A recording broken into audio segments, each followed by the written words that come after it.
नमस्कार मित्रांनो. आज आपण बघणार आहोत एक अगदी साधी पण मनाला भिडणारी शॉर्ट फिल्म, जी आहे काही निरागस शाळकरी मुलांच्या मैत्रीची गोष्ट. शाळेचं वातावरण, शिक्षकांचा अभ्यासावर असलेला भर आणि दुसरीकडे मुलांची बंक मारून फिरायची इच्छा, हे सगळं खरोखरच खूप रिअल आणि रिलेट करण्यासारखं वाटतं. आदित्यसारखा अभ्यासू मुलगा आणि त्याचे मित्र यांच्यातला फरक खूप छान दाखवला आहे. पण खरा ट्विस्ट येतो तेव्हा, जेव्हा ही मुलं शाळा बंक करतात, तलावावर जाण्याचा निर्णय घेतात आणि इथून पुढे सुरू होतो खरा सस्पेन्स. आणि आता आपण पाहणार आहोत की पुढे नक्की काय घडणार आहे.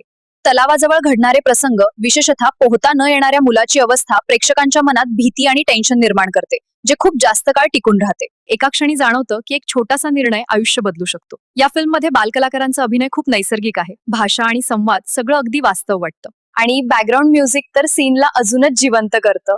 मला तर हे सगळं पाहून खूप छान वाटतंय. खरंच खूप मस्त अनुभव आहे. ही फिल्म आपल्याला शिकवते अभ्यासाचं महत्त्व, मोठ्यांचं ऐकणं आणि चुकीच्या निर्णयांचे परिणाम, जे आपल्या आयुष्यात खूप महत्त्वाचे आहेत आणि प्रत्येकाने लक्षात घ्यायला हवेत. म्हणूनच ही शॉर्ट फिल्म फक्त मनोरंजन नाही, तर एक शिकवण आहे. जर तुम्हाला अशा वास्तववादी आणि इमोशनल कथा आवडत असतील, तर ही फिल्म नक्की बघा. धन्यवाद.